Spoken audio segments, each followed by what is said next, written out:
Hello दोस्तों, स्वागत है आपका अपना YouTube channel PK unique classes में। दोस्तों, आज के हम इस वीडियो में आप लोग को बताएंगे बिहार स्पेशल से लगभग 500 प्रश्न। ठीक है, इसके पहले हम लोग 292 प्रश्न देख चुके हैं। ठीक है, अगर आप उसको नहीं देखे हैं तो इसका प्लेलिस्ट बनाया गया है, उसको आप जाके देख सकते हैं। यहाँ पे जो भी प्रश्न है सभी के सभी बीपीएससी, टीआरई और बीपीएससी के द्वारा पूछा हुआ प्रश्न है। ठीक है, तो आइए एक एक करके सभी प्रश्नों को देखेंगे। ठीक है, तो पहला प्रश्न यहाँ पे दिया हुआ है कि बिहार के किस जिला में धान का उत्पादन सबसे अधिक होता है। बताना है कि बिहार के किस जिला में धान का उत्पादन सबसे अधिक होता है। तो याद रखना है, रोहतास इसका राइट आंसर हो जाएगा। ठीक है, रोहतास जो है यहाँ पे धान का सबसे ज़्यादा उत्पादन होता है। नेक्स्ट उसके बाद हम लोग देखेंगे यहाँ पे कि बिहार में किसकी प्रचुर मात्रा में उपज होती है। तो याद रखना, तंबाकू का उत्पादन जो है बिहार में सबसे अधिक मात्रा में होता है। नेक्स्ट उसके बाद यहाँ पे प्रश्न है कि निम्नलिखित में बिहार का खरीफ फसल है। बताना है कि बिहार के खरीफ फसल कौन है। तो याद रखना, धान जो है वो बिहार के खरीफ फसल है। नेक्स्ट उसके बाद हम लोग देखेंगे यहाँ पे 96 नंबर प्रश्न दिया हुआ है यहाँ पे कि बिहार में कृषि का स्वरूप क्या है। बताना है बिहार में कृषि का स्वरूप क्या है। तो याद रखना है, जीवनदायी। नेक्स्ट उसके बाद प्रश्न है कि उत्तर बिहार किसके लिए प्रसिद्ध है। तो याद रखना है, उत्तर बिहार बाढ़ के लिए प्रसिद्ध है। नेक्स्ट उसके बाद प्रश्न यहाँ पे दिया हुआ है कि भारत का बिहार में स्थित बाढ़ प्रभावित क्षेत्र है। बताना है कि भारत का बिहार में स्थित बाढ़ प्रभावित क्षेत्र कितना है। तो याद रखना 16.5%। नेक्स्ट उसके बाद प्रश्न यहाँ पे दिया हुआ है कि निम्नलिखित जनपद समूहों में से कौन सा बिहार भूकंप का सर्वाधिक तीव्रता वाला क्षेत्र है। तो याद रखना है, इसका राइट आंसर हो जाएगा option number A, Sitamarhi, Madhubani, Supaul और अररिया जो है यह भूकंप का सर्वाधिक तीव्रता वाला क्षेत्र है। नेक्स्ट उसके बाद यहाँ पे प्रश्न है कि पूर्व में बंगाल का दुख कही जाने वाली बिहार से उद्गम होने वाली नदी है। बताना है कि पूर्व में बिहार का दुख किसको कहा जाता है। तो याद रखना है, दामोदर को। नेक्स्ट उसके बाद यहाँ पे हम लोग देखेंगे जो बीपीएससी के द्वारा पूछा हुआ प्रश्न है कि बिहार में बिहार जाति सर्वेक्षण 2023 द्वारा निम्नलिखित में से कौन सा तथ्य उजागर हुआ। तो याद रखना है, इसका राइट आंसर हो जाएगा ऑप्शन नंबर डी। ठीक है, उपयुक्त में से एक से अधिक है, सभी के सभी सही है। नेक्स्ट उसके बाद हम लोग देखेंगे यहाँ पे कि जनगणना 2011 के अनुसार बिहार में महिला साक्षरता दर थी। बताना है कि 2011 में महिला साक्षरता दर कितना था। तो याद रखना है, यहाँ पे देखेंगे हम लोग 2011 के जनगणना के अनुसार बिहार में महिला साक्षरता दर कितना था, 51.5%। अब कुल साक्षरता दर 61.8% था। और यहाँ पे देख सकते हैं पुरुष साक्षरता दर इतना था और महिला साक्षरता इतना था। नेक्स्ट उसके बाद हम देखेंगे कि बिहार के निम्न जिलों में जनगणना 2011 के अनुसार सबसे कम लिंग अनुपात रखने वाला जिला कौन है। तो मुंगेर जो है इसका राइट आंसर हो जाएगा और सबसे अधिक जो है गोपालगंज और सिवान हो जाएगा। नेक्स्ट उसके बाद यहाँ पे प्रश्न है कि 2011 के जनगणना के अनुसार बिहार में निम्नलिखित में से किन जिलों में 5% से कम शहरीकरण है। तो याद रखना, कैमूर और समस्तीपुर जो है यहाँ पे 5% से कम शहरीकरण है। नेक्स्ट उसके बाद देखेंगे यहाँ पे कि 2011 के जनगणना के अनुसार बिहार के किस जिला का लिंग अनुपात 1000 से अधिक था। तो याद रखना है, गोपालगंज का। नेक्स्ट उसके बाद हम देखेंगे यहाँ पे प्रश्न कि भारत की जनगणना 2011 के अनुसार बिहार के बारे में निम्नलिखित में से कौन सा कथन सत्य है।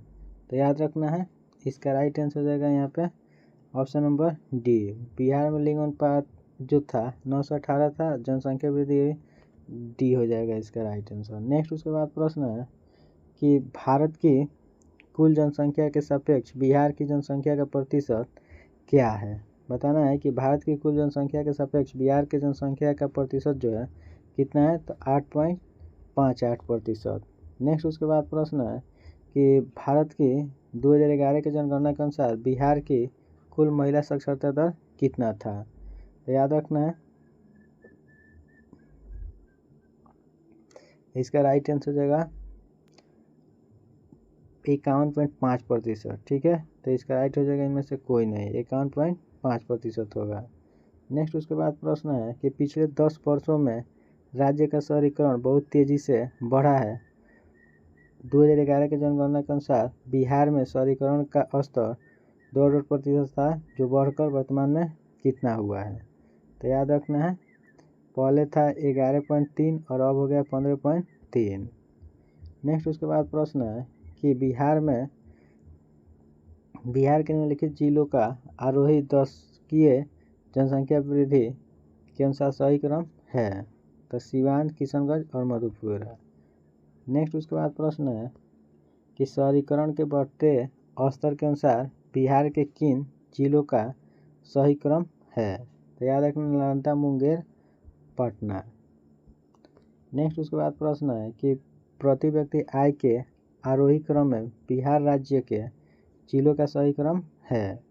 तो याद रखना है, नवादा, किशनगंज, पूर्वी चंपारण, अररिया व शिवहर। नेक्स्ट उसके बाद यहाँ पे 13 नंबर प्रश्न है कि 2011 के अनुसार बिहार का लिंग अनुपात क्या था? तो याद रखना है 918। नेक्स्ट उसके बाद यहाँ पे प्रश्न है कि 2011 के जनगणना के अनुसार बिहार के किस जिला में पुरुषों से ज़्यादा महिला है? तो याद रखना है, इसका राइट आंसर हो जाएगा ऑप्शन नंबर ए, गोपालगंज जो है 2011 के जनगणना के अनुसार बिहार में पुरुषों से ज़्यादा महिला थे। नेक्स्ट उसके बाद हम देखेंगे 2001 और 2011 के दशक में निम्नलिखित जिलों में से किस में सबसे अधिक जनसंख्या वृद्धि दर्ज किया गया था? तो याद रखना है, किशनगंज में। नेक्स्ट उसके बाद प्रश्न है कि बिहार की ग्रामीण साक्षरता दर क्या है? बताना है कि बिहार की ग्रामीण साक्षरता दर क्या है? तो याद रखना है 43.9%। नेक्स्ट उसके बाद देखेंगे यहाँ पे कि जनगणना 2011 के अनुसार बिहार में सर्वाधिक जनसंख्या वाला जिला है? तो याद रखना है, इसका राइट आंसर हो जाएगा पटना। 2011 के जनगणना के अनुसार बिहार में सबसे जनसंख्या वाला जिला जो है पटना है। नेक्स्ट उसके बाद प्रश्न है कि 2011 के अनुसार बिहार में जिलों की संख्या कितना है? तो याद रखना है, 2011 में जिलों का संख्या जो था वह 38 था। नेक्स्ट उसके बाद प्रश्न है कि जनगणना 2011 के अनुसार बिहार में साक्षरता दर है? तो याद रखना है, बिहार में कुल साक्षरता दर जो था वह कितना था? तो याद रखना 61.8%। ठीक है, जिसमें पुरुष साक्षरता 71.2 था और महिला साक्षरता 51.5 था। नेक्स्ट उसके बाद प्रश्न है कि 2011 के अनुसार बिहार का सर्वाधिक जनसंख्या घनत्व वाला जिला है? तो याद रखना, शिवहर जो है 2011 के अनुसार बिहार का सर्वाधिक जनसंख्या घनत्व वाला जिला है। नेक्स्ट उसके बाद हम लोग देखेंगे कि जनगणना 2011 के अनुसार बिहार में लिंग अनुपात है? तो याद रखना है, इसका राइट आंसर हो जाएगा,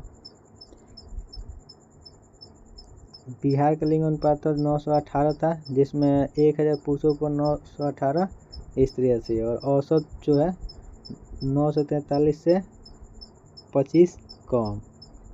नेक्स्ट उसके बाद हम देखेंगे कि जनगणना 2011 के अनुसार निम्नलिखित जिलों में से कौन सा एक अधिकतम साक्षरता दर रखता है? तो याद रखना है, इसका राइट आंसर हो जाएगा रोहतास। नेक्स्ट उसके बाद प्रश्न है यहाँ पे कि 2011 में बिहार के कितने जिलों में 10 लाख से कम जनसंख्या थी? तो याद रखना है, 3 जिला ऐसा था 2011 में जिसका जनसंख्या 10 लाख से कम था। 1 नंबर में था शेखपुरा और 2 नंबर में था शिवहर और 3 नंबर था अरवल। नेक्स्ट उसके बाद प्रश्न है कि बिहार के वे जिला कौन है जिसमें 2001 और 2011 में क्रमशः सबसे कम ग्रामीण महिला साक्षरता दर थी? तो याद रखना, किशनगंज और सहरसा। नेक्स्ट उसके बाद प्रश्न है कि 2011 के अनुसार बिहार के किस जिला में सर्वोच्च लिंग अनुपात दर्ज किया गया? याद रखना है, गोपालगंज। और 2 नंबर में है सिवान। नेक्स्ट उसके बाद प्रश्न है कि 2011 के अनुसार बिहार में बाल लिंग अनुपात था, तो याद रखना 935 जो था 2011 में बिहार में बाल लिंग अनुपात था। नेक्स्ट उसके बाद यहाँ पे प्रश्न है कि 2011 की जनगणना के अनुसार बिहार में कुल जनसंख्या लगभग है। बताना है कि 2011 के अनुसार बिहार का कुल जनसंख्या जो है वह कितना है, तो याद रखना है 104 मिलियन। नेक्स्ट उसके बाद प्रश्न है कि 2011 के जनगणना के अनुसार बिहार के साक्षरता दर में किस स्थान पर है, तो याद रखना है 35वां। नेक्स्ट उसके बाद प्रश्न है कि 2011 की जनगणना के अनुसार बिहार राज्य जनसंख्या के अनुसार देश में कौन सा स्थान पे आता है, तो याद रखना है 3य स्थान पर। नेक्स्ट उसके बाद यहाँ पे प्रश्न है कि 2001 से 11 के दौरान कहाँ सर्वाधिक जनसंख्या वृद्धि दर्ज हुई है, तो याद रखना है मधेपुरा में। नेक्स्ट उसके बाद प्रश्न है कि भारत में कुल जनसंख्या में बिहार की जनसंख्या क्या है, तो याद रखना है 8.4% है। नेक्स्ट उसके बाद प्रश्न है यहाँ पे कि बिहार में साक्षरता की प्रतिशत है, तो याद रखना है बिहार में साक्षरता के प्रतिशत जो है 43.56% है। नेक्स्ट उसके बाद प्रश्न है कि नया बिहार राज्य में कुल जनसंख्या है, तो याद रखना है 86.371 मिलियन नया बिहार राज्य का कुल जनसंख्या है। नेक्स्ट उसके बाद प्रश्न है कि बिहार में शहरी आबादी कुल आबादी का कितना प्रतिशत है, तो याद रखना बिहार में शहरी आबादी का कुल आबादी कितना है 10.76%। नेक्स्ट उसके बाद प्रश्न है कि भारत में जनसंख्या घनत्व की दृष्टि से बिहार का क्रम है, तो याद रखना है जनसंख्या के मामले में बिहार जो है भारत में 3रा स्थान पे है। नेक्स्ट उसके बाद प्रश्न है यहाँ पे कि 2011 में बिहार के निम्नलिखित में से कौन सा सर्वाधिक जनसंख्या वाला जिला है, तो याद रखना है इसका राइट आंसर हो जाएगा गया में जनसंख्या सबसे अधिक था। नेक्स्ट उसके बाद प्रश्न है कि निम्न युगों में से कौन एक बिहार तथा भारत में साक्षरता के संदर्भ में सही सम्मिलित नहीं है। ठीक है, बताना है कि इसमें से कौन जनसंख्या के मामले में साक्षरता के मामले में सही सम्मिलित नहीं है, तो याद रखना है यहाँ पे 2011 के जनगणना के अनुसार भारत की साक्षरता दर 73% था और बिहार की साक्षरता दर 61.8 और बिहार में पुरुष साक्षरता 71.2 था और महिला साक्षरता इतना था।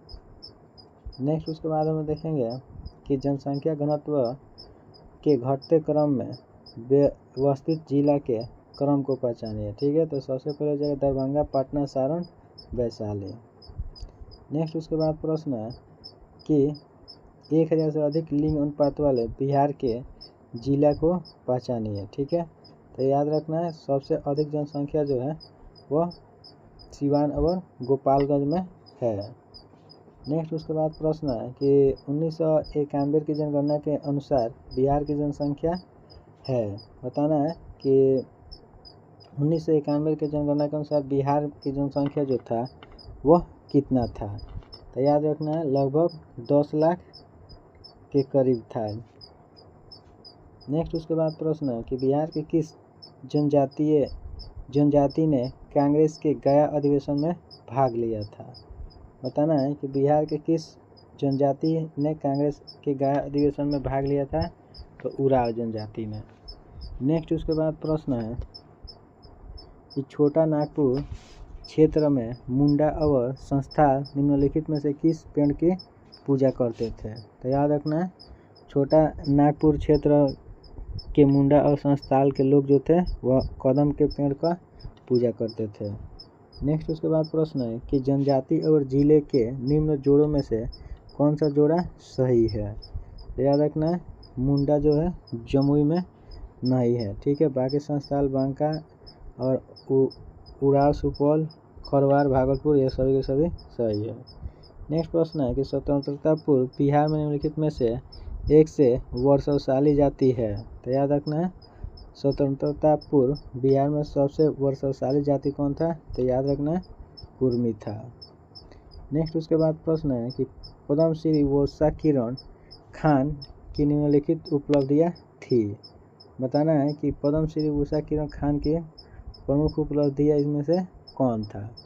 तो याद रखना है साहित्य अकादमी पुरस्कार 2010 में मिला था, भारतीय 2019 में, मैथिली, ये भी सभी के सभी। तो इसका राइट आंसर होगा 1 से अधिक।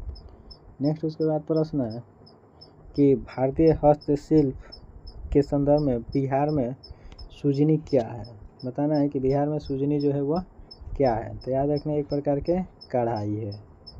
नेक्स्ट उसके बाद हम देखेंगे कि बुद्ध सर्किट मार्ग में सम्मिलित बिहार का मुख्य स्थान कौन है? तो याद रखना है बोध गया, नालंदा, राजगीर, वैशाली, कहलगांव, पटना। तो इसका राइट आंसर होगा 1 से अधिक। नेक्स्ट उसके बाद हम देखेंगे यहाँ कि भोजपुरी की पहली फिल्म कौन सी थी?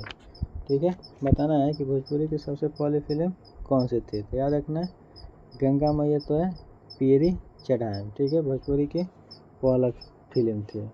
नेक्स्ट उसके बाद प्रश्न है कि दिवंगत अभिनेता कुमुदलाल गांगुली, जिन्हें उनके मंचीय नाम अशोक कुमार से जाना जाता है, इनका जन्म बिहार के किस जगह में हुआ था? तो याद रखना भागलपुर। नेक्स्ट उसके बाद प्रश्न है कि विदेशिया नृत्य नाटक एक लोकप्रिय रूप है जो 20वीं शताब्दी के लोक रंगमंच में उत्पन्न हुआ और बिहार के भोजपुरी भाषा क्षेत्र में प्रचलित हुआ। इस नृत्य रचना के निर्माता कौन है? तो याद रखना है भिखारी ठाकुर। नेक्स्ट उसके बाद प्रश्न है कि छठ पूजा किन माह में मनाई जाती है? बताना है कि छठ पूजा जो है वो कब मनाया जाता है? तो याद रखना छठ पूजा जो है मार्च और नवंबर में मनाया जाता है। नेक्स्ट उसके बाद प्रश्न है कि बिहार का अद्वितीय त्यौहार है? तो याद रखना है छठ पूजा जो है बिहार का अद्वितीय त्यौहार है।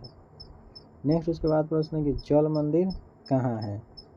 बताना है कि जल मंदिर जो है वह कहाँ पे? तो याद रखना है पावापुरी में जल मंदिर देखने को मिलता है। नेक्स्ट प्रश्न है कि बिहार का प्रसिद्ध पशु मेला कार्तिक पूर्णिमा में आयोजित होता है। तो याद रखना सोनपुर में बिहार का प्रसिद्ध पशु मेला कार्तिक पूर्णिमा में आयोजित किया जाता है। नेक्स्ट उसके बाद प्रश्न है कि बिहार में कृषि कुंभ मेला 2019 कहाँ आयोजित हुआ? बताना है कि बिहार में कृषि कुंभ मेला 2019 कहाँ आयोजित किया गया था? तो मोतिहारी में आयोजित किया गया था। नेक्स्ट प्रश्न है कि विश्व विख्यात हरिहर क्षेत्र मेला किस जिला में लगता है? तो याद रखना विश्व विख्यात हरिहर क्षेत्र मेला जो है वो सारण जिला में लगता है। नेक्स्ट प्रश्न है कि गया जिला में देव स्थान पर किस पर्व के अवसर पर मेला लगता है? तो याद रखना है गया जिला में देव स्थान पर किस अवसर पर मेला लगता है? तो याद रखना है छठ के अवसर पर। नेक्स्ट उसके बाद प्रश्न है कि निम्नलिखित में से कौन सा भारत के बिहार राज्य में मौजूद एकमात्र यूनेस्को विश्व धरोहर स्थल है? ठीक है, बताना है कि भारत के बिहार राज्य में मौजूद एकमात्र यूनेस्को विश्व धरोहर स्थल कौन है? तो याद रखना है यह सभी के सभी इसका राइट आंसर हो जाएगा। नेक्स्ट उसके बाद प्रश्न है कि बिहार महान धार्मिक केंद्र है? बताना है कि बिहार जो है महान धार्मिक केंद्र है सिखों के, जैनों के और बौद्ध धर्मावलंबियों के। तो इसका राइट आंसर होगा सभी। नेक्स्ट उसके बाद प्रश्न है कि बिहार की पेंटिंग स्कूल कौन सी है? बताना है कि बिहार की पेंटिंग विद्या कौन सी है? तो याद रखना है मधुबनी। नेक्स्ट उसके बाद प्रश्न है कि निम्नलिखित में से किस नगर में सूर्य मंदिर स्थित है? बताना है कि सूर्य मंदिर कहाँ पे स्थित है? तो देव में सूर्य नगर स्थित है। नेक्स्ट उसके बाद प्रश्न है कि निम्नलिखित में से किस नगर में जापानियों ने विश्व शांति स्तूप का निर्माण कराया? तो याद रखना है जापानियों के द्वारा विश्व शांति स्तूप का निर्माण राजगीर में कराया गया था। नेक्स्ट उसके बाद प्रश्न है कि बिहार का प्रसिद्ध नृत्य जाना जाता है? तो याद रखना विदेशिया जो है बिहार का प्रसिद्ध नृत्य है। नेक्स्ट प्रश्न है कि केसरिया सुप्रसिद्ध है। बताना है कि केसरिया जो है किसके लिए सुप्रसिद्ध है? तो याद रखना बौद्ध स्फूर्त के लिए केसरिया जो है सुप्रसिद्ध है। नेक्स्ट उसके बाद प्रश्न है कि थावे का तीर्थ स्थल किस जिला में है? तो याद रखना थावे जो है वह गोपालगंज जिला में स्थित है। नेक्स्ट उसके बाद हम लोग देखेंगे कि बिहार का सबसे पुराना गिरजाघर कौन है? तो याद रखना बिहार का सबसे पुराना गिरजाघर जो है वह पादरी की हवेली है।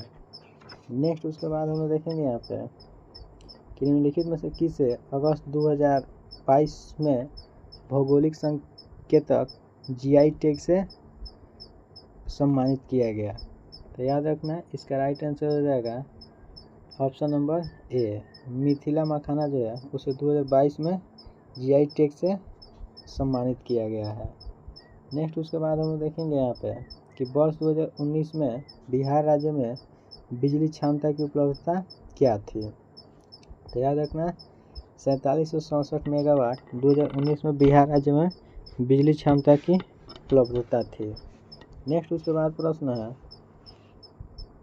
कि बिहार के विविध भौगोलिक पक्षों के संबंध में निम्नलिखित में से कौन सा कथन सत्य है? पहला यहाँ पे दिया है कि बिहार में कुल सिंचित भूमि के लगभग 37% नहरों द्वारा सिंचित किया जाता है। सही बात है। बिहार के उत्तरी गंगा में इतना किलोमीटर क्षेत्र यह गलत है। किशनगंज और पश्चिमी चंपारण बिहार के सर्वोच्च, ये सही है। बिहार में राष्ट्रीय राजमार्गों की कुल लंबाई इतना है, ये भी सही है। तो 1, 3 और 4 सही है। नेक्स्ट उसके बाद यहाँ पे प्रश्न है कि निम्नलिखित में से बिहार के कौन से जिला के कुल इलाका पश्चिमी बंगाल को दे दिया गया? तो याद रखना पूर्णिया और मानभूम जो है इस जिला को पश्चिम बंगाल को दे दिया गया था। नेक्स्ट उसके बाद प्रश्न है कि हाल ही में बिहार का कौन सा नया राज्य बनाया गया है? तो याद रखना झारखंड को नया राज्य बनाया गया था। नेक्स्ट उसके बाद प्रश्न है कि कौन सा शहर झारखंड राज्य की राजधानी बना? तो याद रखना रांची जो है वो बिहार के झारखंड का राजधानी बना था। झारखंड का स्थापना कब हुआ था? तो याद रखना है 2000 ईस्वी में झारखंड बिहार से अलग हुआ था। नेक्स्ट उसके बाद प्रश्न है कि बिहार के निम्नलिखित प्रशासनिक प्रभागों में से किसके पास सबसे कम जिला है? तो याद रखना भागलपुर। नेक्स्ट उसके बाद हम लोग देखेंगे यहाँ पे प्रश्न कि बिहार में एनडीए की सत्ता दल में कौन हिस्सेदार नहीं है? तो याद रखना आरजेडी। नेक्स्ट उसके बाद प्रश्न है कि बिहार की स्थापना कब की गई थी? तो याद रखना है बिहार की स्थापना 22 मार्च 1912 को की गई थी। नेक्स्ट उसके बाद प्रश्न है कि बिहार राज्य किस वर्ष बनाया गया? तो याद रखना है बिहार राज्य जो है कब बनाया गया था?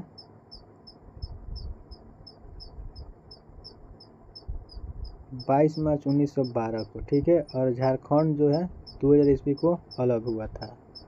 नेक्स्ट उसके बाद प्रश्न है कि जुलाई 2018 तक पटना जिला बिहार के कितने जिलों से सीमाबद्ध था? तो याद रखना है इसका राइट आंसर हो जाएगा 9, ठीक है। पटना जो था 9 जिलों से सीमाबद्ध था 2018 तक। नेक्स्ट उसके बाद यहाँ पे प्रश्न है कि पटना को प्रांतीय राजधानी बनाया था। तो याद रखना शेर शाह सूरी ने पटना को प्रांतीय राजधानी बनाया हुआ था। नेक्स्ट उसके बाद प्रश्न है कि बिहार में प्रमंडलों की कुल संख्या कितना है? तो याद रखना बिहार में 9 प्रमंडल है। नेक्स्ट उसके बाद प्रश्न है कि विधि के अनुसार बिहार की 243 संसदीय विधानसभा में अधिकतम कितने मंत्रियों की नियुक्ति की जा सकती है? तो याद रखना 36। नेक्स्ट उसके बाद प्रश्न है कि पटना जिला के अंतर्गत कितने विधानसभा का निर्वाचन क्षेत्र है? तो याद रखना है इसका राइट आंसर हो जाएगा 14, ठीक है। पटना जिला के अंतर्गत 14 विधानसभा का निर्वाचन क्षेत्र है। नेक्स्ट उसके बाद हम देखेंगे कि बिहार विधान परिषद की पहली बैठक किस वर्ष बुलाई गई थी? तो 1913 ईस्वी में बिहार विधान परिषद की पहली बैठक बुलाया गया था। नेक्स्ट उसके बाद प्रश्न है कि बिहार विधानसभा में अनुसूचित जनजाति के उम्मीदवारों के लिए कितने सीट आरक्षित है? तो याद रखना है 38। नेक्स्ट प्रश्न है कि बिहार विधान परिषद में नेता प्रतिपक्ष कौन है? तो याद रखना है राबड़ी देवी। और 2021 के लगभग बात किया जा रहा है, ठीक है।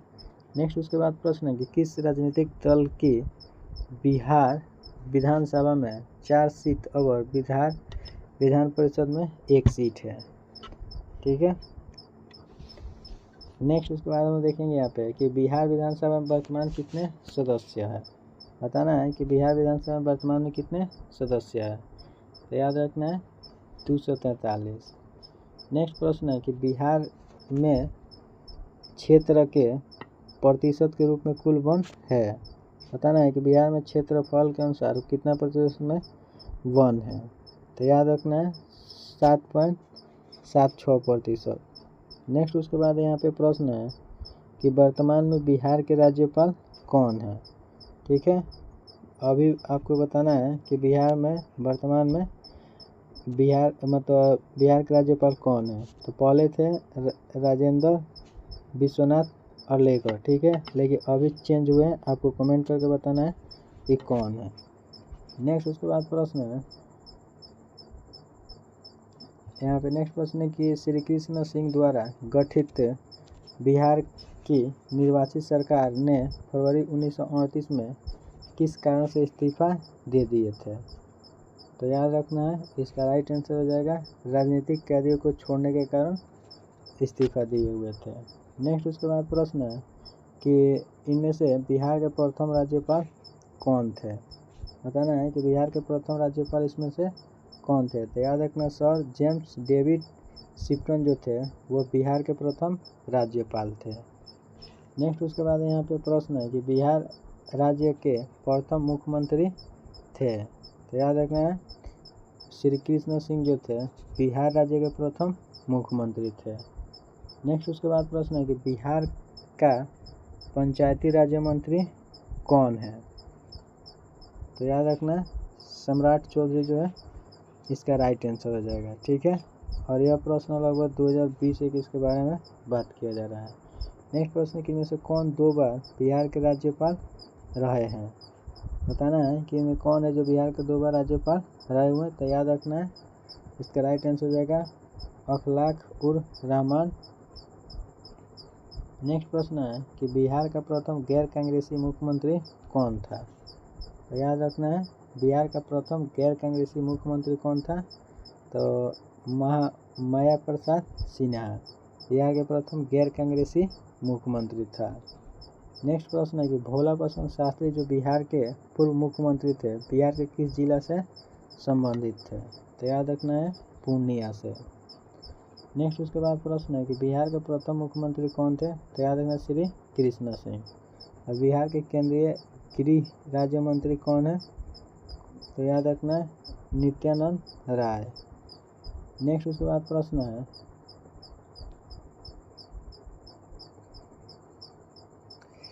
कि बिहार राज्य का चुनाव आयुक्त कौन है? तो ML मुजुमदार। नेक्स्ट उसके बाद हम लोग देखेंगे कि पटना हाई के मुख्य न्यायाधीश कौन है? तो न्यायाधीश संजय करोल। नेक्स्ट उसके बाद प्रश्न है कि माननीय न्यायाधीश श्री राकेश कुमार ने पटना उच्च न्यायालय में अस्थायी न्यायाधीश के रूप में किस वर्ष दायित्व संभाले थे? तो 2011 में। नेक्स्ट प्रश्न है कि पटना उच्च न्यायालय की स्थापना कब हुई? याद रखना 1916 ईस्वी में पटना उच्च न्यायालय का स्थापना किया गया था।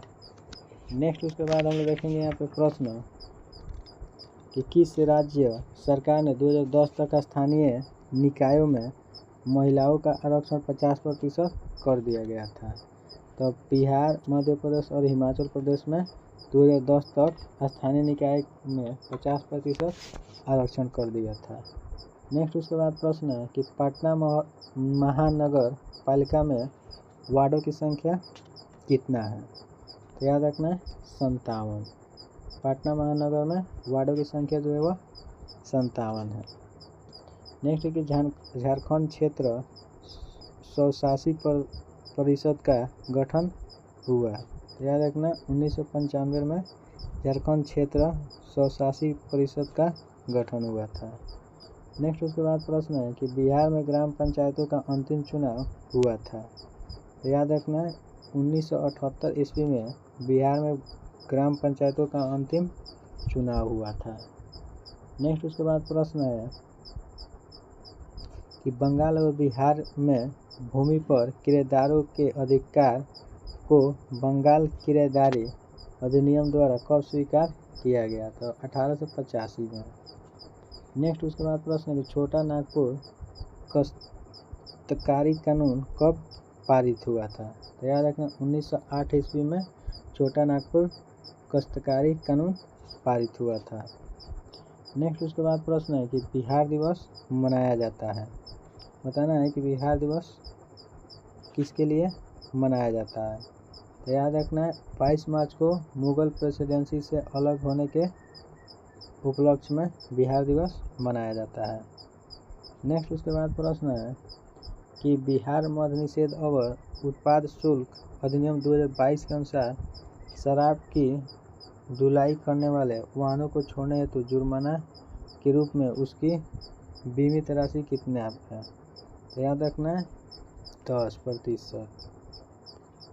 नेक्स्ट उसके बाद प्रश्न है कि बिहार में कानून द्वारा गौवध किस वर्ष में प्रतिबंधित किया गया था? तो याद रखना है 1955 में। नेक्स्ट प्रश्न है कि हाल ही में बिहार में राज्य मुख्य सूचना आयुक्त किसे बनाया गया है? तो याद रखना नरेंद्र कुमार सिन्हा को। नेक्स्ट उसके बाद प्रश्न है कि अयोध्या में राम जन्मभूमि ट्रस्ट में बिहार से किसे नामित किया गया? तो याद रखना है कामेश्वर चौपाल को राम जन्मभूमि ट्रस्ट में शामिल किया गया था। नेक्स्ट प्रश्न है कि बिहार के राजनीतिक स्वर्गीय रघुवंश प्रसाद सिंह पहली बार लोकसभा के लिए निर्वाचित हुए थे। तो याद रखना है 11वीं लोकसभा के सदस्य के रूप में। नेक्स्ट प्रश्न है कि आधुनिक बिहार निर्माता किसे कहा जाता है? याद रखना सच्चिदानंद सिन्हा को आधुनिक बिहार का निर्माता कहा जाता है। नेक्स्ट उसके बाद हम लोग देखेंगे यहाँ पे प्रश्न बिहार के भारतीय संविधान सभा के सदस्य कौन थे? बताना है कि बिहार से भारतीय संविधान सभा के सदस्य कौन थे?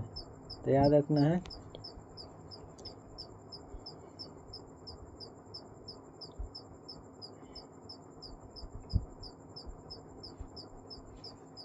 A.N. सिन्हा, राजेंद्र प्रसाद, ठीक है, और जगजीवन, ठीक है। ये तीनों क्या थे? बिहार से भारतीय संविधान सभा के सदस्य थे। नेक्स्ट उसके बाद प्रश्न है कि बिहार से लोकसभा के लिए कितने सदस्य चुने जाते हैं? तो याद रखना है बिहार से लोकसभा के सदस्य 40 चुना जाता है। नेक्स्ट उसके बाद प्रश्न है कि झारखंड बिहार से कब अलग हुआ? तो याद रखना है 15 नवंबर 2000 ईस्वी को झारखंड जो था बिहार से अलग हुआ था। नेक्स्ट उसके बाद प्रश्न है कि जातिवाद पर आधारित आतंकवादी सेना की राजनीति निम्नलिखित राज्यों में है। याद रखना बिहार में जातिवाद पर आधारित आतंकवादी सेना की राजनीति है। नेक्स्ट प्रश्न है कि बिहार राज्य में गरीबी रेखा के नीचे लोगों की अधिकतम संख्या होने के कारण है। याद रखना भूमि सुधारों की सफलता, राजनीतिक इच्छा का अभाव, श्रमिक वर्ग की अधिकतम संख्या। तो इसका राइट आंसर उपयुक्त सभी। नेक्स्ट प्रश्न है किसने एक अलग राज्य के रूप में बिहार की स्थापना में महत्वपूर्ण योगदान दिए? तो याद रखना राजेंद्र प्रसाद जो थे एक अलग राज्य के रूप में बिहार की स्थापना में महत्वपूर्ण योगदान दिए थे। नेक्स्ट उसके बाद हम देखेंगे यहाँ पे प्रश्न नंबर 23 कि बिहार का मुख्यमंत्री निम्नलिखित में से कौन नहीं रहा है? रामविलास पासवान जो थे बिहार के मुख्यमंत्री नहीं बने थे। नेक्स्ट उसके बाद प्रश्न है कि बिहार में सबसे गरीब जिला कौन है? तो याद रखना है अररिया जो है वो बिहार का सबसे गरीब जिला है। नेक्स्ट उसके बाद प्रश्न है कि बिहार की लगभग 55% जनसंख्या परम निर्धनता में रहता है। ठीक है, बिहार के पास प्राकृतिक संसाधन एवं संभार दोनों संभव है। बिल्कुल सही बात है। बिहार की कृषि जलवायु दशाओं निरंतर प्रतिकूल है। सही बात है। ठीक है, 1, 3 और 4 सही है। नेक्स्ट उसके बाद हम लोग देखेंगे यहाँ पे कि बिहार के लिए 8वीं पंचवर्षीय योजना में प्रस्तावित खर्च की कुल राशि थी।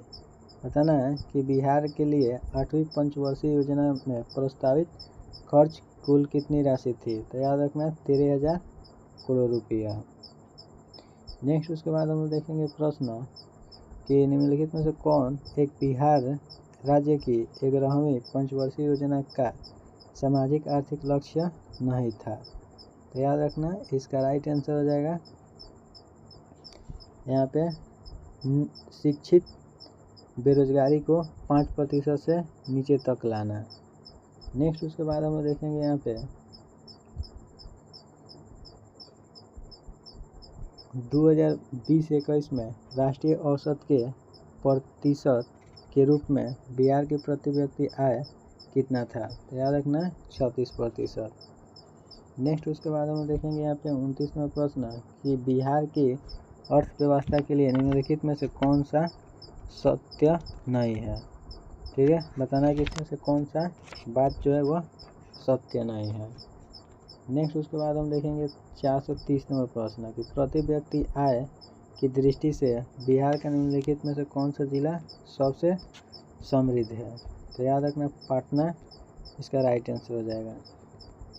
नेक्स्ट उसके बाद प्रश्न है कि बिहार अर्थव्यवस्था की विकास दर 2018-19 में स्थिर कीमतों पर क्या थी।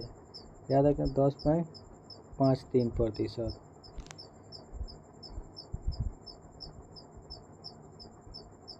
उसके बाद हम लोग देखेंगे यहाँ पे प्रश्न कि भारत में बिहार की जीडीपी रैंक क्या है। तो याद रखना है भारत में बिहार के जीडीपी रैंक जो है वह 14वां है। नेक्स्ट उसके बाद हम लोग देखेंगे यहाँ प्रश्न कि भारत में बिहार की जीडीपी रैंक प्रति व्यक्ति कितना है। ठीक है, तो याद रखना है 33वां। नेक्स्ट उसके बाद प्रश्न यहाँ पे है कि यहाँ पे प्रश्न दिया हुआ है कि वर्ष 2021-22 के लिए निम्नलिखित पदों पर बिहार के कुल राजस्व खाता का आरोही क्रम है। तो याद रखना है इसका राइट आंसर हो जाएगा यहाँ पे ऑप्शन नंबर बी, सामाजिक सेवा सबसे अधिक, उसके बाद सामान्य सेवा, उसके बाद आर्थिक सेवा। नेक्स्ट उसके बाद देखेंगे यहाँ पे 435 नंबर प्रश्न कि किस बजट में वित्त मंत्री ने उदारीकृत विनिमय प्रबंध प्रणाली की घोषणा की है। तो याद रखना यूनियन बजट 1992-93 में। नेक्स्ट उसके बाद प्रश्न है कि वर्ष 2019-20 के आर्थिक सर्वेक्षण के अनुसार किस जिला के प्रति व्यक्ति आय सबसे कम है। तो याद रखना है शिवहर के। नेक्स्ट उसके बाद प्रश्न यहाँ पे है कि बिहार आर्थिक सर्वेक्षण 2020-21 के अनुसार ग्रामीण बिहार में महिला श्रमिकों की जनसंख्या का अनुपात क्या था। तो याद रखना है 4%। नेक्स्ट उसके बाद प्रश्न है कि बिहार के आर्थिक सर्वेक्षण 2021-22 के अनुसार कौन सा कथन गलत है। तो बताना है कौन सा कथन इसमें गलत है। तो बिहार के प्राथमिक क्षेत्र में 2.3% दर की वृद्धि हुई थी, बिल्कुल सही है। बिहार में द्वितीय क्षेत्र में 4.8% की वृद्धि हुई थी, ये भी सही है। बिहार में तृतीय में इतना, ये भी सही है। तो हमारा राइट आंसर है ऑप्शन नंबर डी है। नेक्स्ट उसके बाद प्रश्न है कि वित्तीय वर्ष 22-23 के लिए राजकोषीय घाटा बिहार में जीएसडीपी का अनुमान था। तो याद रखना है 3.47। नेक्स्ट उसके बाद प्रश्न है कि बिहार के आर्थिक सर्वेक्षण 21-22 के अनुसार वर्तमान में राज्य का शहरीकरण का स्तर कितना है। तो याद रखना 15.3%। नेक्स्ट उसके बाद प्रश्न है कि बिहार आर्थिक सर्वेक्षण 2021 के अनुसार 2021 में स्थिर मूल्य पर बिहार का अर्थव्यवस्था का वृद्धि कितना था। तो याद रखना है इसका राइट आंसर है 2.5%। नेक्स्ट उसके बाद प्रश्न है कि बिहार में वर्ष 21-22 के लिए पेश किए गए बजट में प्रस्तावित नया मंत्रालय किस पर केंद्रित है? तो याद रखना है कौशल और उद्यमिता विकास पर।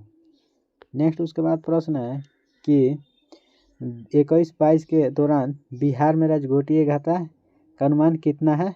तो याद रखना है इसका राइट आंसर हो जाएगा 22,511 करोड़। नेक्स्ट उसके बाद प्रश्न है कि 2021-22 में बिहार का राजकोषीय घाटा राज्य के सकल घरेलू उत्पाद कितना प्रतिशत है? तो याद रखना 2.97%। नेक्स्ट उसके बाद प्रश्न है कि बजट 2021 में वित्तीय वर्ष 2023 के लिए जीडीपी विकास दर का अनुमान कितना लगाया गया था? तो याद रखना है 11.1%। नेक्स्ट उसके बाद प्रश्न है कि बिहार का प्रति व्यक्ति सकल राज्य घरेलू उत्पाद जीएसडीपी 2017-18 में वर्तमान कीमतों पर 42,242 था। स्थिर कीमतों पर आधार 2011-12 का प्रति व्यक्ति आय कितना था? तो याद रखना 31,316। नेक्स्ट उसके बाद प्रश्न है कि 18-19 में बिहार का कौन सा जिला स्थिर कीमतों पर 3 सबसे समृद्ध जिलों में से एक है? तो याद रखना है बेगूसराय। नेक्स्ट उसके बाद यहाँ पे प्रश्न है कि बिहार में 17-18 की तुलना में 18-19 में राजस्व अधिशेष में लगभग कितने प्रतिशत की वृद्धि का अनुमान है? तो याद रखना है 44% का। नेक्स्ट उसके बाद प्रश्न है कि बिहार आर्थिक सर्वेक्षण पहली बार किस वित्तीय वर्ष के लिए प्रकाशित किया गया था? तो याद रखना 2006-07। नेक्स्ट उसके बाद प्रश्न है कि किस फसल के उत्पादन में बिहार प्रदेश देश को नेतृत्व दे रहा है? बताना है कि किस फसल के उत्पादन में बिहार जो है देश को नेतृत्व दे रहा है। तो याद रखना है इनमें से कोई भी फसल जो है नहीं है जो बिहार जो है भारत देश को नेतृत्व कर रहा है। तो हमारा राइट आंसर है ऑप्शन नंबर ई। नेक्स्ट उसके बाद प्रश्न है कि वर्ष 17-18 के दौरान बिहार में तृतीय क्षेत्र की विकास दर क्या थी? तो याद रखना है 14.6%। नेक्स्ट उसके बाद प्रश्न है कि बिहार राज्य के एकल मूल्य वर्धित में कृषि और संबद्ध क्षेत्रों का योगदान वित्तीय वर्ष 17-18 में था। बताना इनमें से कोई नहीं था। प्रश्न यहाँ पे दिया हुआ है कि निम्न में से बिहार के किस औद्योगिक क्षेत्र का देश के कुल औद्योगिक उत्पादन में 14%, सकल घरेलू उत्पाद में 4% तथा निर्यात 13% का योगदान है? तो याद रखना वस्त्र उद्योग में। नेक्स्ट उसके बाद यहाँ पे प्रश्न है कि निम्नलिखित में से कौन सा एक बिहार की अर्थव्यवस्था के मामला में सही है? तो याद रखना इनमें से सभी। नेक्स्ट उसके बाद प्रश्न है कि बिहार में एमएसएमई के विकास को वरीयता दी जाती है। क्यों? क्योंकि पूंजी की कम मात्रा की जरूरत होती है, कम भूमि की जरूरत होती है, श्रम को खपने की अधिक क्षमता होता है। तो इसका right answer option number D. Next उसके बाद प्रश्न है कि बिहार के किस जिला में रेशमी वस्त्र का उत्पादन सबसे अधिक होता है? तो याद रखना है इसका राइट आंसर हो जाएगा ऑप्शन नंबर ए। भागलपुर जो है और रेशमी वस्त्र के उत्पादन के लिए प्रसिद्ध है। नेक्स्ट प्रश्न है कि बिहार औद्योगिक नीति 2016 के तहत कितने औद्योगिक विकास दर का लक्ष्य निर्धारित किया गया है? तो याद रखना है 15% प्रति वर्ष। नेक्स्ट उसके बाद प्रश्न है कि बिहार की अर्थव्यवस्था किस क्षेत्र पर आधारित है? तो याद रखना है कृषि क्षेत्र। नेक्स्ट उसके बाद प्रश्न है कि बिहार का कौन सा नगर जिला रेशम वस्त्र के उत्पादन के लिए प्रसिद्ध है? तो अभी बताए थे, इसका राइट आंसर हो जाएगा भागलपुर। नेक्स्ट उसके बाद प्रश्न है कि बिहार के किस जिला में चीनी का उत्पादन सबसे अधिक होता है? बताना है कि किस जिला में चीनी का उत्पादन सबसे अधिक होता है। तो याद रखना पश्चिमी चंपारण में चीनी का सबसे ज़्यादा उत्पादन होता है। नेक्स्ट उसके बाद प्रश्न है कि बिहार के किस जिला में गेहूं का उत्पादन सबसे अधिक होता है। तो याद रखना है रोहतास में गेहूं और चावल का उत्पादन जो है सबसे अधिक होता है। नेक्स्ट उसके बाद प्रश्न है बिहार के किस जिला में धान का उत्पादन सबसे अधिक होता है। तो अभी बताए थे रोहतास में चावल और गेहूं का उत्पादन सबसे अधिक होता है।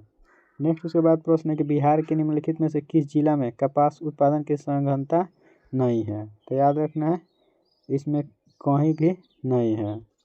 नेक्स्ट उसके बाद प्रश्न है कि वर्ष 2021-22 में धान उत्पादन की दृष्टि में बिहार निम्नलिखित जिलों का आरोही क्रम के अनुसार सही है। तो याद रखना है इसका राइट आंसर हो जाएगा option number C, Kaimur, Aurangabad और रोहतास। नेक्स्ट उसके बाद प्रश्न है कि बिहार में निम्नलिखित में से किस स्थान पर पॉली व चाय बागानों की स्थापना की गई। तो याद रखना है ठाकुरगंज में। नेक्स्ट उसके बाद प्रश्न है कि बिहार में कृषि आधारित उद्योगों में किस खाद्य उद्योग का प्रभुत्व है। तो याद रखना अनाज आधारित उद्योग। नेक्स्ट उसके बाद प्रश्न है मुजफ्फरपुर की लीची का ब्रांड नाम है। तो याद रखना है शाही लीची। नेक्स्ट उसके बाद प्रश्न है कि बिहार में 2017-18 में निम्नलिखित में से किसका उत्पादन सबसे अधिक हुआ था। तो याद रखना है गेहूं का। नेक्स्ट उसके बाद प्रश्न है कि बिहार में निम्नलिखित में से किस अनाज का प्रति हेक्टेयर उत्पादन सबसे अधिक है। तो याद रखना है इसका राइट आंसर हो जाएगा मक्का। नेक्स्ट उसके बाद प्रश्न है कि बिहार में मछली उत्पादन करने वाला सबसे आगे जिला कौन है। तो याद रखना मधुबनी और दरभंगा में सबसे अधिक मछली उत्पादन किया जाता है। नेक्स्ट उसके बाद प्रश्न है कि उत्पादन क्षेत्र की दृष्टि से बिहार में शीर्ष श्रेणी की दाल कौन सी है। तो याद रखना मूंग और मसूर।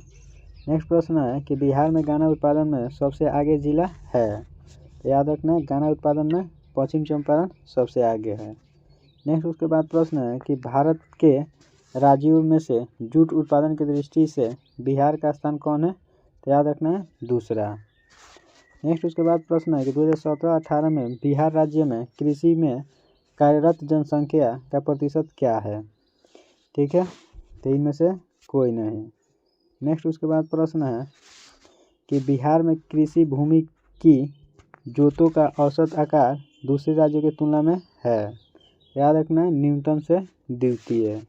नेक्स्ट उसके बाद प्रश्न है कि बिहार का सर्वाधिक जूट उत्पादक जिला है। तो याद रखना पूर्णिया जो है जूट उत्पादक जिला है। नेक्स्ट उसके बाद प्रश्न बिहार की प्रमुख खाद्यान्न फसल है। तो याद रखना चावल, गेहूं और मक्का जो है बिहार की प्रमुख खाद्यान्न फसल है।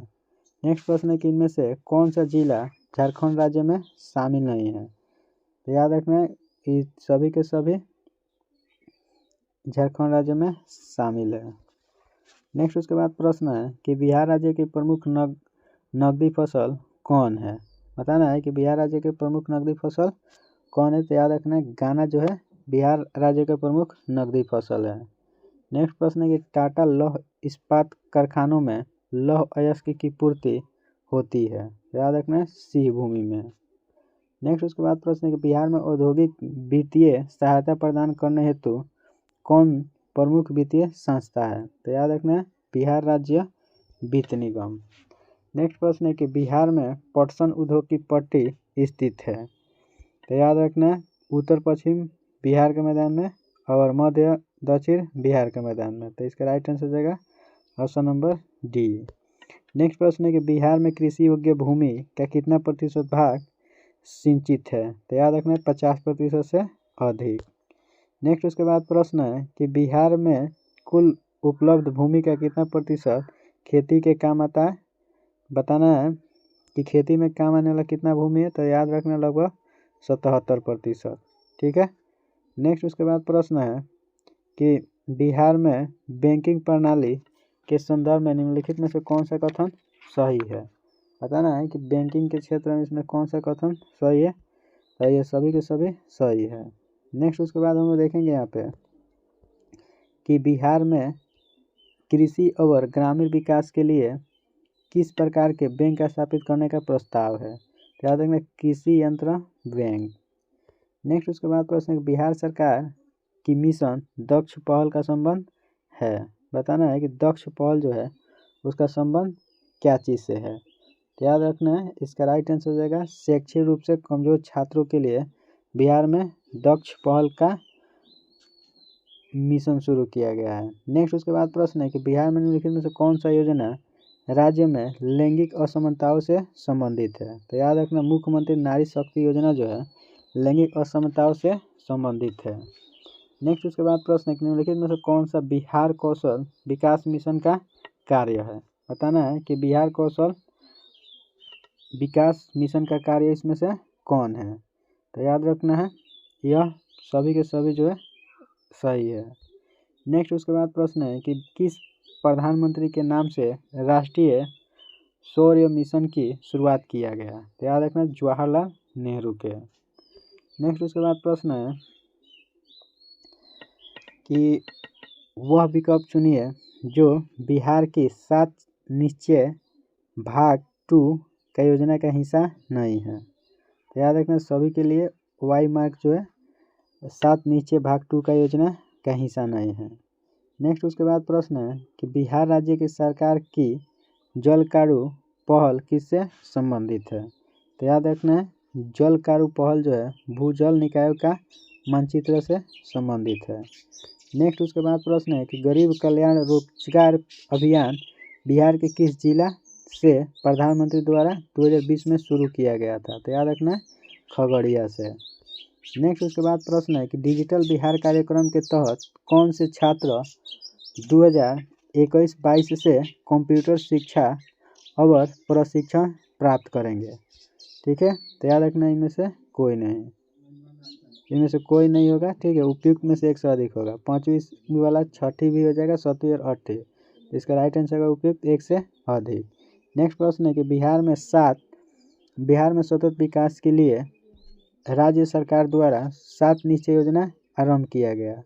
तो याद रखना है 7 निश्चय योजना का शुरुआत जो है कब किया गया था। तो याद रखना है 2015 में 7 निश्चय योजना का शुरुआत किया गया था। नेक्स्ट प्रश्न है कि बिहार में जल जीवन हरियाली अभियान की शुरुआत कब हुई थी। तो याद रखना 26 अक्टूबर 2019 को बिहार में जल जीवन हरियाली अभियान का शुरुआत किया गया था। नेक्स्ट उसके बाद यहाँ पे प्रश्न है कि बिहार सरकार ने अगस्त 2018 में एक नई योजना सतत जीविकोपार्जन योजना शुरू किए थे। इसका मुख्य उद्देश्य क्या था। तो इसका राइट आंसर है उपयुक्त में से एक से अधिक है, सभी के सभी था। नेक्स्ट उसके बाद प्रश्न है कि बिहार सरकार के 7 निश्चय योजनाओं में से कौन शामिल नहीं है। तो याद रखना है बाल कल्याण। नेक्स्ट उसके बाद प्रश्न है कि बिहार के मुख्यमंत्री कन्या उद्यान योजना के संबंध में कौन सा कथन असत्य है। बताना है कि इसमें से कौन सा कथन जो है वह असत्य है। तो याद रखना है इसका राइट आंसर हो जाएगा ऑप्शन नंबर सी। जन्म से स्नातक तक की शिक्षा पूर्ण करने पर प्रत्येक कन्या को 60,000 प्रदान किया जाएगा, यह गलत है। नेक्स्ट उसके बाद प्रश्न है कि जीविका बिहार सरकार की एक पहल है, इसका संबंध है। तो याद रखना है गरीबी उन्मूलन से। नेक्स्ट उसके बाद प्रश्न है कि बिहार में एसपुर परियोजना का संबंध है। बताना है कि बिहार में एसपुर परियोजना का संबंध क्या चीज़ से है। तो याद रखना है नगर निगम वित्त से। नेक्स्ट उसके बाद प्रश्न है कि बिहार में यदि जमींदारी सर्वाधिक रूप से 1992 में हटा दी गई थी, यद्यपि भू नियंत्रण का सामाजिक आधार निम्नलिखित हाथों में रह गया। तो याद रखना प्रधान जाति हिंदू के हाथ में। नेक्स्ट उसके बाद प्रश्न है कि 2019 में बिहार में मानव विकास सूचकांक का मान था। तो याद रखना है इसका राइट आंसर हो जाएगा यहाँ पे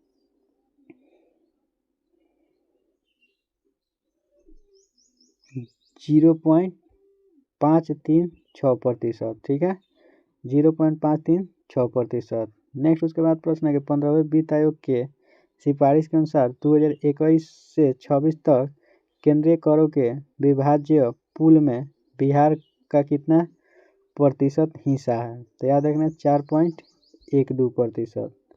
नेक्स्ट उसके बाद हम देखेंगे यहाँ पे कि बिहार की एथेनॉल उत्पादन संवर्धन नीति 2001 में किस राशि तक की सब्सिडी का प्रावधान है।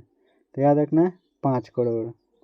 नेक्स्ट उसके बाद यहाँ पे प्रश्न है कि छोटा नागपुर में प्रारंभिक स्तर पर अर्थव्यवस्था आधारित थी। तो याद रखना है वनों पर। नेक्स्ट उसके बाद यहाँ पे प्रश्न है कि बिहार में मानव विकास उप मिशन के अंतर्गत कितने विभाग शामिल है। तो याद रखना है इसका राइट आंसर हो जाएगा 7।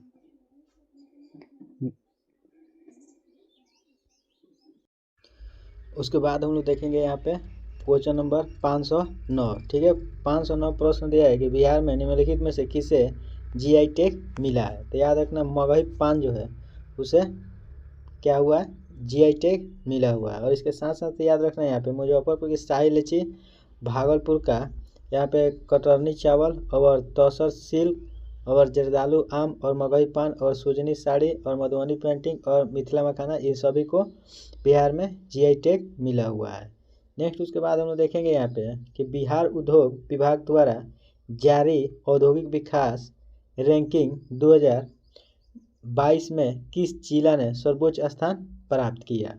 तो याद रखना है बिहार उद्योग विभाग द्वारा जारी औद्योगिक विकास रैंकिंग 2022 में किस जिला ने सर्वोच्च स्थान प्राप्त किया है। तो याद रखना है सिवान ने सर्वोच्च स्थान प्राप्त किया है।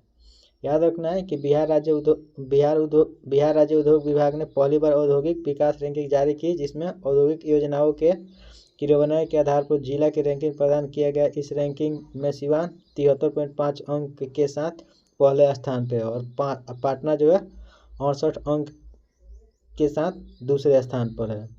नेक्स्ट उसके बाद हम लोग देखेंगे यहाँ पे कि बिजनेस रिफॉर्म्स एक्शन प्लान द्वारा वर्ष 2020 में व्यापार करने में आसानी में बिहार ने 36 राज्यों में टॉप रैंक हासिल किया है।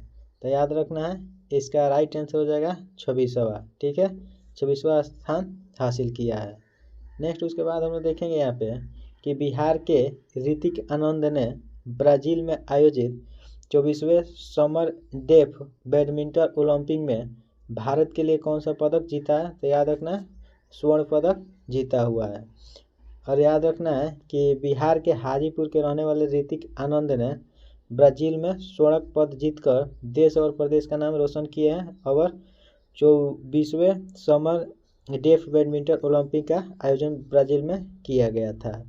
नेक्स्ट उसके बाद हम देखेंगे कि हाल ही में बिहार में किस स्थान पर उत्तर भारत का पहला वर्ल्ड रिंगिंग स्टेशन खोला गया है। तो याद रखना भागलपुर में खोला गया है। नेक्स्ट उसके बाद प्रश्न है कि बिहार से किसे 2022 में दादा साहब फाल्के भारतीय टेलीविजन पुरस्कार से सम्मानित किया गया। तो याद रखना दीप श्रेष्ठ को सम्मानित किया गया है। नेक्स्ट प्रश्न है कि बिहार में खादी के ब्रांड एम्बेसडर कौन है। तो याद रखना मनोज तिवारी इसका राइट आंसर हो जाएगा। नेक्स्ट प्रश्न है कि सीता माता की विश्व के सबसे लंबी मूर्ति 251 मीटर का निर्माण बिहार के किस जिला में किया गया है। तो याद रखना है कि सीता माता का विश्व का सबसे लंबी मूर्ति जो है 251 मीटर का बिहार के किस जिला में निर्माण किया गया है। तो याद रखना है सीतामढ़ी में निर्माण किया गया है। नेक्स्ट उसके बाद प्रश्न है कि भारत में बिहार का मानव विकास सूचकांक रैंक कितना है। तो याद रखना 36वां। नेक्स्ट उसके बाद प्रश्न है कि नवंबर 2020 के बिहार विधानसभा चुनाव में मतदाताओं की उपस्थिति का प्रतिशत लगभग कितना है। तो याद रखना है इसका राइट आंसर हो जाएगा पुरुष जो है 55% और महिला जो है 7%। नेक्स्ट उसके बाद हम लोग देखेंगे यहाँ पे कि बिहार में दिसंबर 2020 में उद्घाटन हुए नए कोइलबर पुल की लंबाई कितनी है। तो याद रखना है 1500 मीटर। नेक्स्ट उसके बाद हम देखेंगे कि UNEP तथा बिहार सरकार के बीच फरवरी 2021 में हुए समझौता ज्ञापन में निम्नलिखित में से कौन सा शामिल है। तो याद रखना है इसका राइट आंसर हो जाएगा ऑप्शन नंबर E। नेक्स्ट उसके बाद हम लोग देखेंगे यहाँ पे प्रश्न बिहार सरकार को डिजिटल इंडिया अवार्ड 2020 किस लिए दिया गया था। तो याद रखना है इसका राइट आंसर हो जाएगा ऑप्शन नंबर D। कोविड-19 लॉकडाउन के दौरान बिहार के बाहर फंसे लोगों को सेवा प्रदान करने के लिए।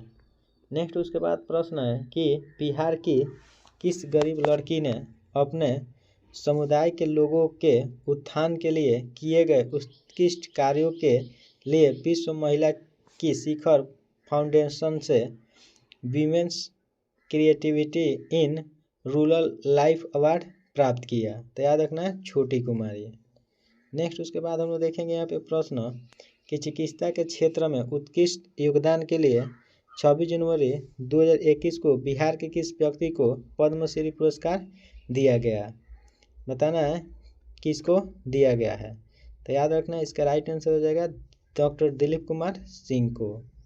नेक्स्ट उसके बाद प्रश्न है कि 1971 के भारत पाकिस्तान युद्ध क्षेत्र में अनुकरणीय साहस के लिए बिहार के किस सैनिक को सर्वोच्च सम्मान परमवीर चक्र से सम्मानित किया गया? तो याद रखना है एल्बर्ट एक्का को परमवीर चक्र से सम्मानित किया गया था। नेक्स्ट प्रश्न है कि इनमें से बिहार के किस व्यक्ति ने दादा साहब फाल्के पुरस्कार से सम्मानित किया गया है? तो याद रखना अशोक कुमार को दादा साहब फाल्के पुरस्कार दिया गया है।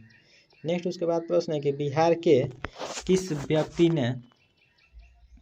व्यक्ति को 26 जनवरी 2021 को पद्म भूषण पुरस्कार दिया गया? तो याद रखना रामविलास पासवान को 26 जनवरी 2021 को पद्म भूषण अवार्ड दिया गया। नेक्स्ट उसके बाद प्रश्न है कि बिहार में सामाजिक कार्य के लिए 2022 के पद्मश्री पुरस्कार से सम्मानित किया गया?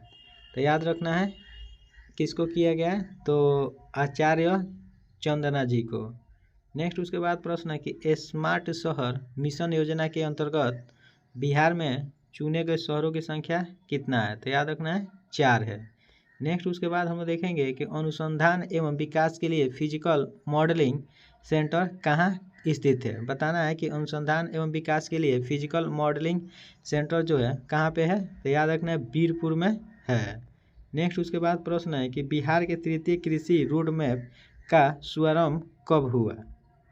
तो याद रखना नवंबर 2017 में बिहार के तृतीय कृषि रोड मैप का शुभारंभ किया गया है। नेक्स्ट उसके बाद हम लोग देखेंगे यहाँ पे 531 नंबर प्रश्न कि टोक्यो पैरा ओलंपिक में बिहार के प्रमोद भगत ने किस खेल में स्वर्ण पदक जीता हुआ है? तो याद रखना है इसका राइट आंसर हो जाएगा पैरा बैडमिंटन। पैरा बैडमिंटन में प्रमोद भगत ने स्वर्ण पदक जीते हुए हैं। नेक्स्ट उसके बाद प्रश्न है कि बिहार दिवस 2022 का थीम है। बताना है कि बिहार दिवस 2022 का थीम क्या है? तो याद रखना है इसका राइट आंसर हो जाएगा ऑप्शन नंबर बी जल जीवन हरियाली जो है बिहार दिवस 2022 का थीम था।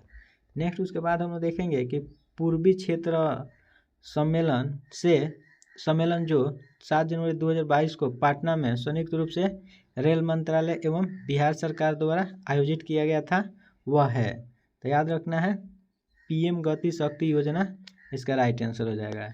नेक्स्ट उसके बाद प्रश्न है कि राष्ट्रीय कला उत्सव 2021 में बिहार की कितनी प्रतिभा विजेता रहा? तो याद रखना है 5। नेक्स्ट उसके बाद प्रश्न है कि बिहार में प्रधानमंत्री राष्ट्रीय बाल पुरस्कार 2022 से किसे सम्मानित किया गया? तो याद रखना है बिहार में प्रधानमंत्री राष्ट्रीय बाल पुरस्कार 2022 से किसको सम्मानित किया गया? तो धीरज को बिहार में प्रधानमंत्री राष्ट्रीय बाल पुरस्कार 2022 से सम्मानित किया गया है। नेक्स्ट उसके बाद प्रश्न है कि बिहार के किस शहर में देश का पहला शिल्पकला संग्रहालय बनाया जा रहा है?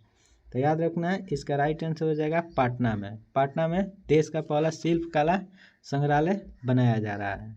नेक्स्ट उसके बाद हम लोग देखेंगे प्रश्न 537 कि जीतन राम मांझी जिन्होंने 2020 में इमामगंज गया बिहार से विधानसभा का चुनाव जीते किस पार्टी से संबंधित थे?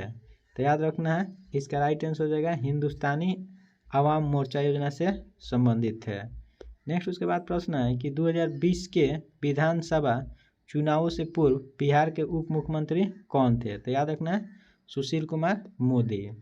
नेक्स्ट प्रश्न है कि बिहार में राजद उम्मीदवार शक्ति सिंह यादव 2020 के विधानसभा चुनाव में जेडीयू के उम्मीदवार कृष्ण मुरारी शर्मा को कितने वोटों से हराए थे? तो याद रखना है मात्र 12 वोटों से।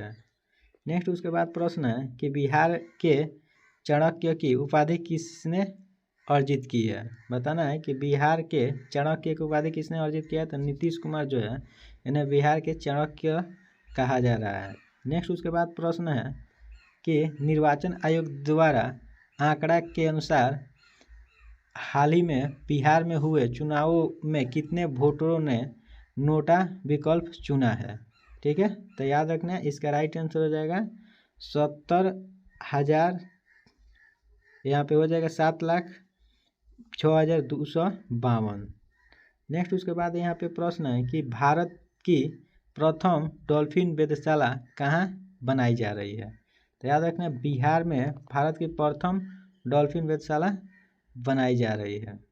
नेक्स्ट उसके बाद प्रश्न है कि बिहार में सामाजिक विकास को बढ़ावा देने में जीविका ने अभूतपूर्व सफलता हासिल की है। सितंबर 2018 तक गठित स्वयं सहायता समूहों की अनुमानित संख्या कितना है। तो याद रखना है लगभग 8.17 लाख।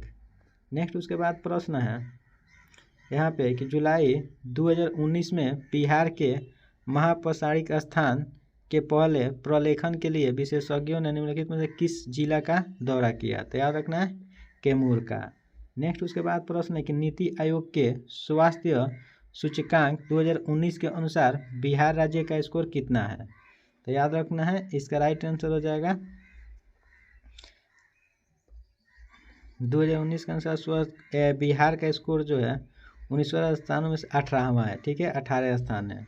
नेक्स्ट उसके बाद प्रश्न है कि सुलभ इंटरनेशनल ने बिहार के किस नगर में सस्ती दर पर पेयजल उपलब्ध कराने हेतु सुलभ जल प्रोजेक्ट प्रारंभ किया। तो याद रखें दरभंगा में सुलभ जल प्रोजेक्ट आरंभ किया गया है। नेक्स्ट उसके बाद प्रश्न है कि हुंडरू प्रपात निर्मित है। बताना है कि हुंडरू प्रपात जो है कहाँ पे निर्मित है, तो सुवर्ण रेखा पर निर्मित है।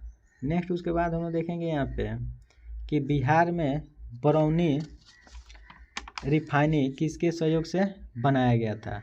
बताना है कि बिहार में बरौनी रिफाइनरी जो है वो किसके सहयोग से बनाया गया था, तो सोवियत रूस के सहयोग से बिहार में बरौनी रिफाइनरी बनाया गया था। नेक्स्ट उसके बाद प्रश्न है कि बरौनी तेल शोधक कारखाने की तेल शोधन क्षमता है।